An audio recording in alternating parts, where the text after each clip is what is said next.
ಕನಸಿನಲ್ಲಿ ಬಂದು ಸೂಚನೆ ಕೊಟ್ಟ ಶಿವ ಆ ಜಾಗಕ್ಕೆ ಹೋಗಿ ನೋಡಿದಾಗ ಸಿಕ್ತು 1000 ವರ್ಷದ ಹಳೆಯ ಲಿಂಗ.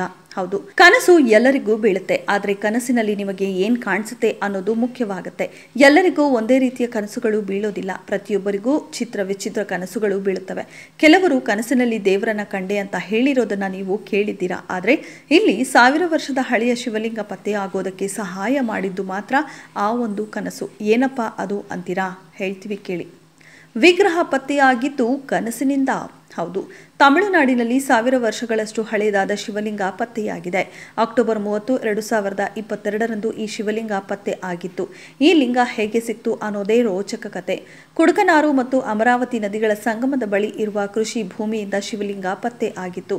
ಶತಮಾನಗಳ ಹಿಂದೆಯೇ ಈ ನಾಡಿನಲ್ಲಿ ಶಿವನ ದೇವಾಲಯವಿದ್ದು ಪ್ರಕೃತಿ ವಿಕೋಪದಿಂದ ಭೂಮಿಯಡಿ ಹೋಗಿದೆ ಎಂದು ಮಾಧ್ಯಮ ವರದಿಗಳು ಹೇಳುತ್ತವೆ. ಇನ್ನು ಜಾಗದ ಮಾಲೀಕರಿಂದ ನಡೆದಿತ್ತು ಪೂಜೆ. ಪಿತೃಭೂಮಿಯಲ್ಲಿ ದೇವಾಲಯವಿದೆ ಎಂಬ ಸಂದೇಶವು ತಲೆಮಾರುಗಳಿಂದ ಹರಡಿತ್ತು. ದೇವಾಲಯವು ಎಲ್ಲಿದೆ ಅಂತ ತಿಳಿದಿಲ್ಲದಿದ್ದರೂ ಕುಟುಂಬವು ಪೂಜೆಗಳನ್ನು ಮಾಡ್ತಾನೆ ಇತ್ತು. ಕೃಷಿ ಭೂಮಿ ಹೊಂದಿರುವ ರೈತ ಕಂದಸಾಮಿಗೆ ಕನಸಿನಲ್ಲಿ ದೇವರು ಎಲ್ಲಿದೆ ಎಂಬ ಸುಳಿವು ನೀಡಿತ್ತಂತೆ.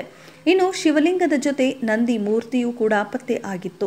ಕಂದಸಾಮಿ ಪೂರ್ವಜರ ಭೂಮಿಯಲ್ಲಿ ಶಿವಲಿಂಗವನ್ನ ಭೂಮಿಯ ಅಡಿಯಲ್ಲಿ ಹೂಳುವ ಬಗ್ಗೆ ಅವರಿಗೆ ಕನಸು ಬಿದ್ದಿತ್ತು. ಕಂದಸಾಮಿಯು ಕನಸು ಕಂಡ ನಂತರ ನೆರೆಹೊರೆಯವರ ಬಳಿ ಹಂಚಿಕೊಂಡಿದ್ರು. ಇದಾದ ನಂತರ ಕನಸಿನಲ್ಲಿ ಬಂದ ಸ್ಥಳದಲ್ಲಿ ಅಗೆಯೋದಕ್ಕೆ ನಿರ್ಧಾರ ಕೂಡ ಮಾಡಿದ್ರು. 5 ಅಡಿ ಎತ್ತರದ ಶಿವಲಿಂಗವು ಅದರ ತಳಹದಿಯೊಂದಿಗೆ ನಂದಿ ಮೂರ್ತಿ ಸಹ ಪತ್ತೆಯಾಗಿದೆ. ಇದಿಷ್ಟು ಇಂದಿನ ಮಾಹಿತಿ. ಮತ್ತೊಂದು ಹೊಸ ಮಾಹಿತಿಯೊಂದಿಗೆ ನಿಮ್ಮ ಮುಂದೆ ಬರ್ತೀವಿ. ಅಲ್ಲಿಯವರೆಗೂ ಧನ್ಯವಾದಗಳು.